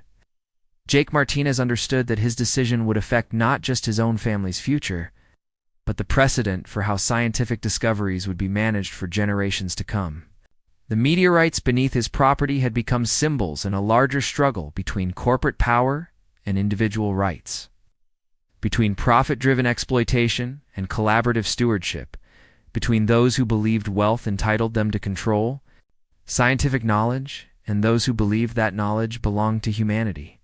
As darkness settled over Copper Canyon Ranch, Jake stood on his porch looking out over land his family had tended for over a century, understanding that the real battle was just beginning. Tomorrow would bring new challenges as the opposition revealed the full extent of their power and influence. But tonight, he felt ready to honor his great-great-grandfather's legacy by choosing principled resistance over profitable surrender. Regardless of the personal cost that choice might require, the week following the federal inspection brought a cascade of pressure that threatened to overwhelm Jake's ability to maintain independent control of his discovery. Stellar Dynamics Corporation had clearly decided that subtle persuasion and regulatory intimidation were insufficient. They were now deploying the full extent of their corporate power to force his surrender. The first blow came through Frontier National Bank. Sarah Kellerman arrived at Copper Canyon Ranch with documents that she could barely bring herself to deliver. "Jake," she said, her voice tight with emotion, "corporate headquarters has accelerated your loan to immediate due status. They're citing material changes in property condition and regulatory compliance status as justification for demanding full payment within 30 days. The demand for immediate payment of $347,000 was financially impossible. Everyone involved understood that perfectly well. This wasn't an attempt to collect debt. It was a calculated move to force foreclosure proceedings that would transfer ownership of the property to the bank, which could then sell it to Stellar Dynamics without dealing with Jake's objections." "Sarah," Jake asked, "is there any appeal process for this decision?" Her expression told him everything he needed to know before she spoke. "The acceleration decision came directly from the board of directors, Jake. They've classified your situation as high risk due to potential federal regulatory violations and environmental liabilities. The environmental liabilities claim was particularly insidious, suggesting that Jake's meteorite discovery might have contaminated his property in ways that made it unsuitable as loan collateral. This was clearly coordinated with the EPA agents. Suggestions during the federal inspection that his excavation activities might have violated environmental protection statutes. But the financial pressure was only the beginning of Stellar Dynamics' escalated campaign. That afternoon, Jake received a visit from Detective Luis Rodriguez of the Hidalgo County Sheriff's Department, accompanied by two men in expensive suits, who introduced themselves as private investigators working for Stellar Dynamics' legal team. "Mr. Martinez," Detective Rodriguez said with obvious reluctance, "we've received reports of possible theft of government property from your ranch. I'm required to investigate any allegations involving potential federal crimes, even when the complaints seemed questionable. Theft allegations were breathtaking in their audacity. Stellar Dynamics was claiming that any meteorites found on Jake's property were inherently government property because of their scientific significance, and that his failure to surrender them to appropriate federal authorities constituted theft of public resources. Jake invited the detective and private investigators to examine his property, understanding that transparency was essential for maintaining credibility, but he also insisted that his attorney be present for any formal questioning. Precaution that seemed to surprise the corporate investigators, who had apparently expected him to be intimidated into cooperation. Lena Winters, the civil rights attorney Jake had retained to protect his property rights, arrived within 2 hours of his call. Her reputation for challenging corporate overreach had been built through decades of representing individuals against powerful interests, and her presence immediately changed the dynamic of the investigation. Detective Rodriguez Alina said, as she reviewed the theft allegations, "I'd be interested to see the specific federal statutes that classify meteorites found on private property as government property. To my knowledge, such classification would require formal designation through established regulatory processes that provide due process protections for property owners." The detective's discomfort was obvious as he explained that the theft allegations had been filed by Stellar Dynamics' legal team based on their interpretation of federal scientific preservation laws. Elena's questions revealed that no federal agency had actually claimed ownership of Jake's meteorites. The corporation was essentially making legal arguments on behalf of the government without authorization. "Mr. Martinez," Elena said after the investigators departed, "what we're seeing here is a systematic abuse of legal and regulatory processes by a corporation with enough political influence to manipulate government agencies. This isn't legitimate law enforcement, it's corporate intimidation disguised as official investigation."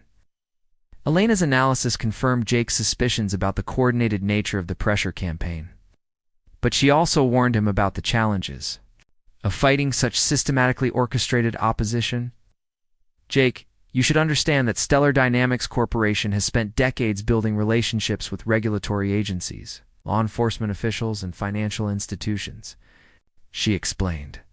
They can create bureaucratic crises and legal complications that will drain your resources and energy, even if their claims have no ultimate merit. The attorney's assessment was sobering, but Alina also outlined a strategy for resistance that drew on the same collaborative principles that Esperanza had employed over 125 years ago. However, Alina continued, corporations like Stellar Dynamics are vulnerable to public scrutiny and accountability. If we can demonstrate that they're systematically abusing government processes for private gain, we can turn their political influence into a liability. Elena's strategy involved building a coalition of scientific institutions, legal organizations, and community groups that could challenge Stellar Dynamics' narrative and expose their systematic exploitation of meteorite discoveries. This approach would require Jake to essentially declare war on one of the most powerful corporations in the space research industry. But it offered the only realistic chance of preserving his property rights and scientific integrity. The next escalation came through a channel Jake hadn't anticipated.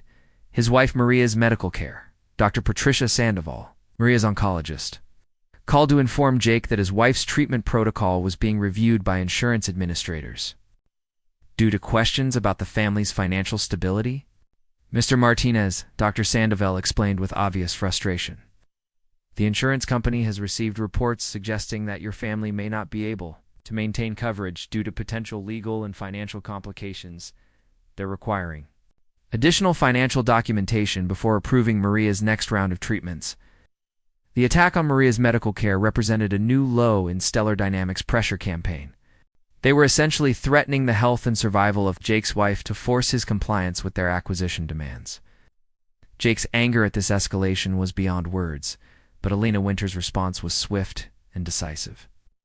Within hours, she had filed emergency motions challenging the insurance review as discriminatory and potentially criminal interference with medical care, Alina said as they prepared legal responses to the insurance attack. This escalation actually works in our favor. Interfering with medical care for pressure purposes is a serious federal crime, and it demonstrates the lengths Stellar Dynamics will go to force property acquisition. We can use this to expose their systematic abuse of power. But Elena's confidence was tested by the next development in Stellar Dynamics' campaign.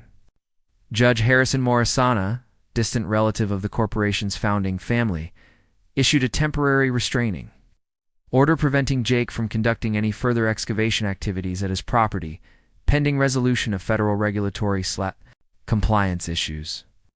The restraining order was particularly damaging because it legitimized Stellar Dynamics' claims that Jake's activities violated federal law. Even though no federal agency had actually filed formal charges or requested judicial intervention. This is judicial misconduct disguised as legal process, Alina said as she reviewed the restraining order. Judge Morrison should have recused himself from any case involving Stellar Dynamics Corporation due to his family connections. Will appeal immediately, but this demonstrates how deeply their influence penetrates the legal system. As Stellar Dynamics' pressure campaign reached its peak intensity, Jake's scientific allies began mobilizing resources that would ultimately shift the balance of power in the conflict. Dr. Alina Vasquez had been quietly building a coalition of researchers and institutions that were prepared to challenge the corporation's monopolistic control over meteorite research. The breakthrough came when Dr. Amanda Chen from NASA's Astrobiology Institute arrived at Copper Canyon Ranch with a proposal that would fundamentally alter the trajectory of the conflict. Mr. Martinez, Dr. Chen announced as she surveyed the ranch, NASA is prepared to designate your property as a National Scientific Heritage Site. Under federal preservation statutes that would protect your discovery from corporate acquisition while ensuring proper research access.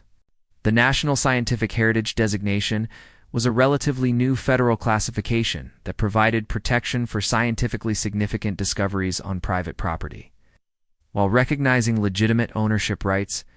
Most importantly, The designation would prevent any single entity from claiming exclusive control over research access. This designation would establish a permanent research easement that protects your property rights while ensuring that the meteorite discovery serves the broader scientific community, Dr. Chen explained. Stellar Dynamics Corporation would have equal access to research opportunities, but they couldn't claim exclusive control or prevent other institutions from participating.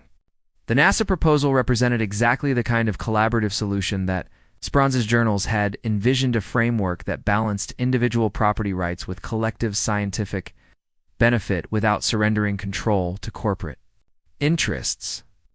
But Dr. Chen also brought news that would expose the full extent of Stellar Dynamics' systematic suppression of meteorite research.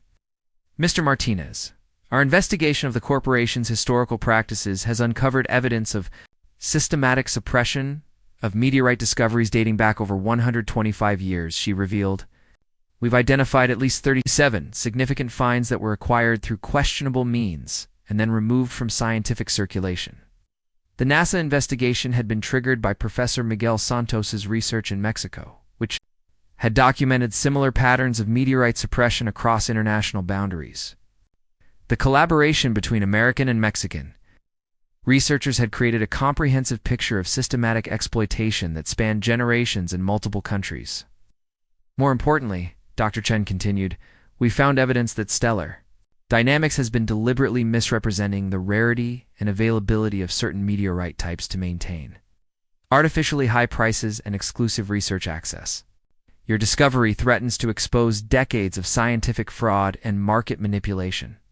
The revelation that Stellar Dynamics' power was built on systematic fraud provided Jake with leverage he hadn't previously understood he possessed. The corporation wasn't just trying to acquire his property, they were trying to prevent exposure of practices that could result in criminal charges and civil liability worth hundreds of millions of dollars.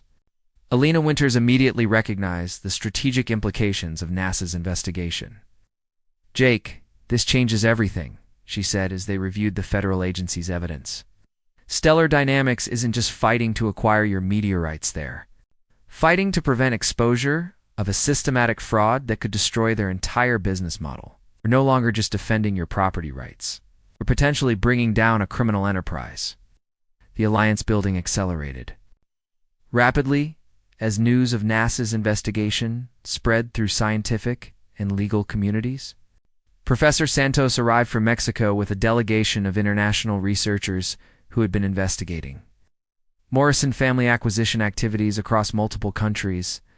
Dr. Robert Steinberg from the Smithsonian Institution brought historical documentation proving that Stellar Dynamics had systematically pressured museums and universities to restrict access to meteorite collections, creating artificial scarcity that enhanced the value of their own holdings.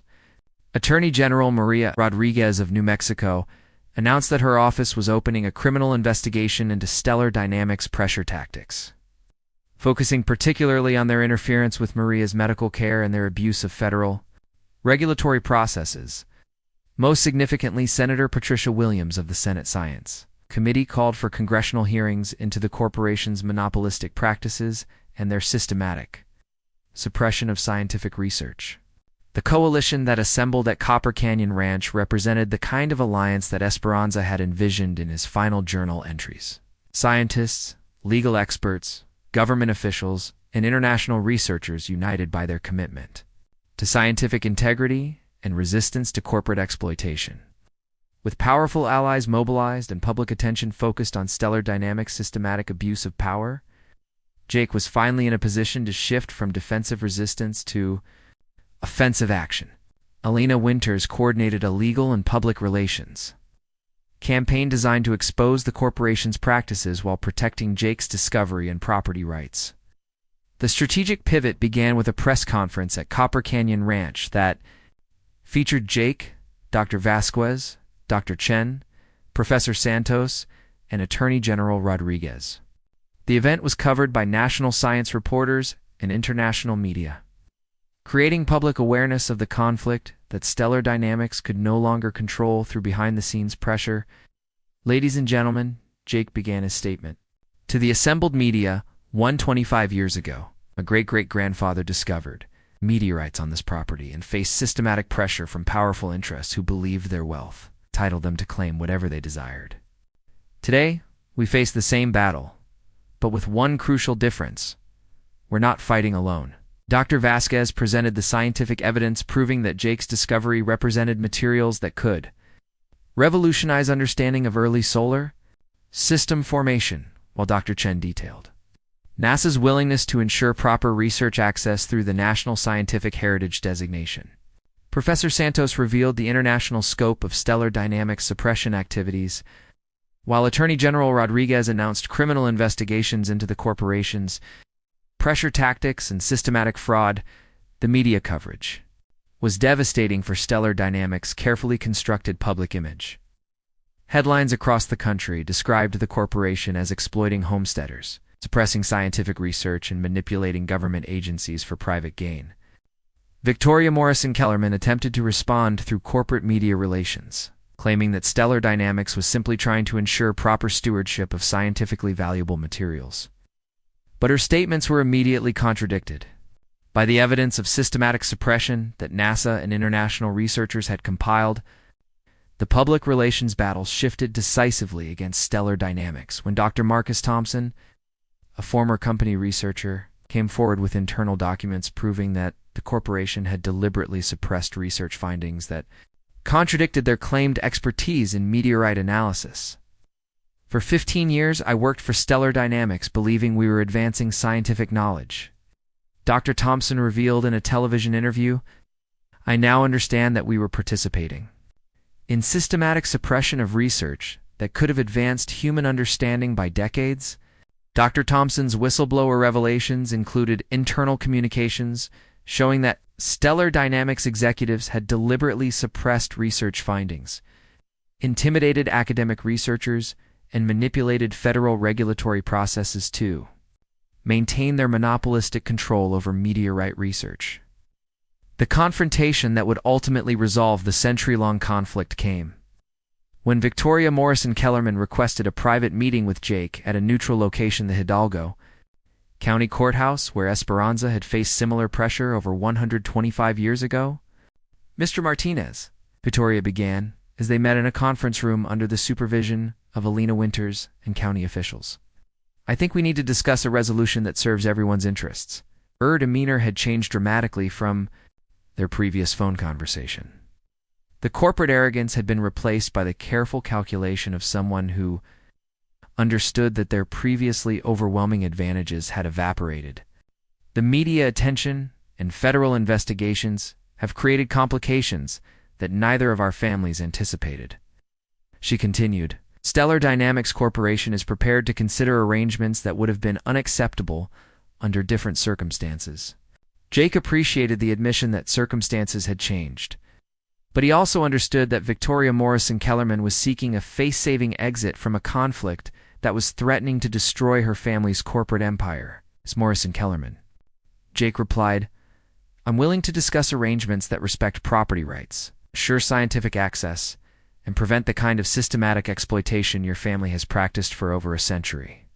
The negotiation that followed lasted 6 hours and required careful balancing of competing interests that had been in conflict for generations. Alina Winters insisted on legal protections that would prevent future attempts at corporate pressure, while Victoria Morrison Kellerman sought arrangements that would preserve Stellar Dynamics' viability as a research institution. The breakthrough came when Dr. Chen proposed a collaborative framework that would serve both families' legitimate interests while protecting the meteorite discovery from future exploitation. What if we created a permanent research consortium that includes Stellar Dynamics as one partner among many, but prevents any single entity from claiming exclusive control? Dr. Chen suggested. This would preserve the corporation's scientific capabilities while ensuring that the Morrison family's historical monopoly is permanently broken. The Copper Canyon Scientific Collaborative that emerged from the negotiations represented a revolutionary approach to managing significant scientific discoveries.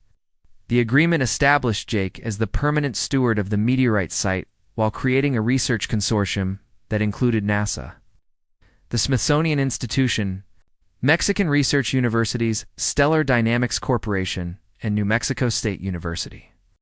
Under the collaborative framework, Jake retained full ownership of his property while receiving substantial compensation for research access rights. The Meteorite site became a permanent research station that would advance scientific understanding, while generating sustainable revenue for the Martinez family. Most importantly, the agreement included legal protections that prevented any single entity from claiming exclusive control over future discoveries, ensuring that the systematic exploitation practiced by the Morrison family for over a century could never be repeated. Victoria Morrison Kellerman signed the agreement on behalf of Stellar Dynamics, formally ending her family's 125-year pursuit of the meteorite deposits beneath Copper Canyon Ranch. In exchange, the corporation retained a partnership role in the research consortium while accepting permanent oversight that would prevent future abuse of their scientific position. "Mr. Martinez," Victoria said as the agreement was finalized, "my family's pursuit of these meteorites began with legitimate scientific interests that gradually became corrupted by power and greed. This resolution serves scientific advancement better than continued conflict would have served anyone's interests." The admission was remarkable, coming from someone whose family had spent generations claiming that their wealth entitled them to control scientific discoveries regardless of legitimate property rights or scientific ethics. 5 years after Jake, Martinez began digging fence post holes during the worst drought in Hidalgo County history. Copper Canyon Ranch had become an internationally recognized center for meteorite research and scientific education. The Martinez Meteorite Research Station hosted scientists from around the world who studied specimens that were revolutionizing understanding of early solar system formation. Jake stood on his front porch on a cool morning, watching his 8-year-old daughter Sophia examine soil samples as part of her science project. Beside her, Maria, now cancer-free, thanks to treatments that the research consortium had helped fund, provided gentle guidance, while their 6-year-old son, Diego, attempted to dig his own holes in search of cosmic treasures.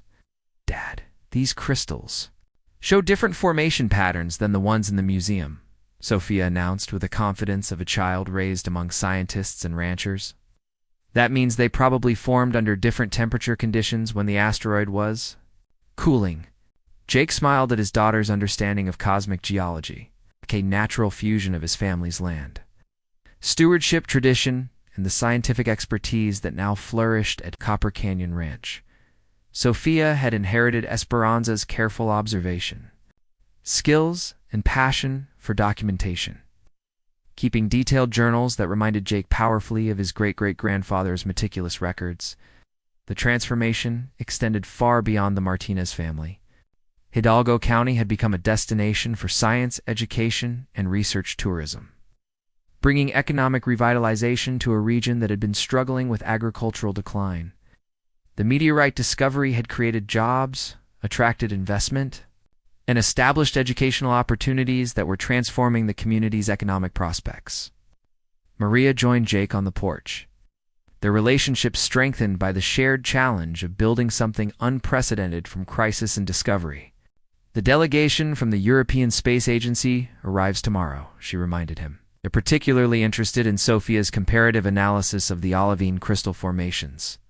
Jake felt a sense of pride that extended beyond personal achievement to encompass what they had built together, a model for scientific stewardship that balanced individual rights with collective benefit, commercial viability with research access, traditional land management with cutting-edge scientific discovery. Dr. Elena Vasquez, serving as scientific director of the research consortium, arrived for the morning briefing that had become routine since the station's establishment. Her work had evolved from validating Jake's discovery to coordinating international research that was reshaping planetary science. "Jake, the isotopic analysis from the latest specimens confirms our hypothesis about pre-solar grain distribution," she reported. "We're looking at materials that formed before our solar system existed, preserved in pristine condition for over 4 billion years. The scientific discoveries emerging from Copper Canyon Ranch had exceeded everyone's most optimistic expectations, contributing to breakthrough papers on planetary formation, astrobiology, and early solar system dynamics that were being published in the world's most prestigious journals. But perhaps most importantly, The collaborative model they had developed was being replicated at other significant discovery sites around the world. The precedent established at Copper Canyon Ranch had demonstrated that major scientific resources could be managed responsibly without surrendering individual property rights or enabling corporate monopolization. Professor Miguel Santos arrived from Mexico with news that illustrated the broader impact of their success. Jake, the Mexican government has established 3 additional collaborative research sites using the Copper Canyon model, he announced. Properties where Morrison family entities had suppressed. Meteorite discoveries for decades are now being developed as international research stations. The ripple effects extended to Stellar Dynamics Corporation itself, which had been transformed by the oversight and accountability built into the collaborative agreement. Under new leadership following Victoria Morrison Kellerman's resignation, the company had become a legitimate research institution focused on advancing scientific knowledge rather than monopolizing valuable specimens. The day's research activities concluded. Jake walked with his family to the fence line where his desperate post-hole digging had begun this extraordinary journey. The original fence posts still stood, carefully preserved as a reminder of how ordinary tasks could lead to extraordinary discoveries when approached with determination and integrity. Dad, tell us about the fence post story again, Diego requested. His fascination with the family legend undimmed despite having heard it countless times. Jake looked out over land his family had tended for over 125 years, now serving as both a working ranch and an international research station that was advancing humanity's understanding of our cosmic origins. "Oh," he began, as he had many times before. It started during the worst drought anyone could remember, when it seemed like everything our family had built was about to be lost. As darkness settled over Copper Canyon Ranch, Jake felt profound gratitude for the crisis that had forced him to dig those desperate fence post holes. What had seemed like the end of his family's ranching legacy had become the beginning of something. It's far more significant, a demonstration that ordinary people could protect extraordinary discoveries from exploitation while ensuring that scientific knowledge served humanity rather than enriching those who possessed the wealth and power to claim whatever they desired. The meteorites that had lain buried beneath his property for millennia had ultimately revealed something more valuable than cosmic treasures or scientific data. They had shown that crisis could become opportunity when people chose collaboration over conflict, principle over profit, and shared stewardship over monopolistic control.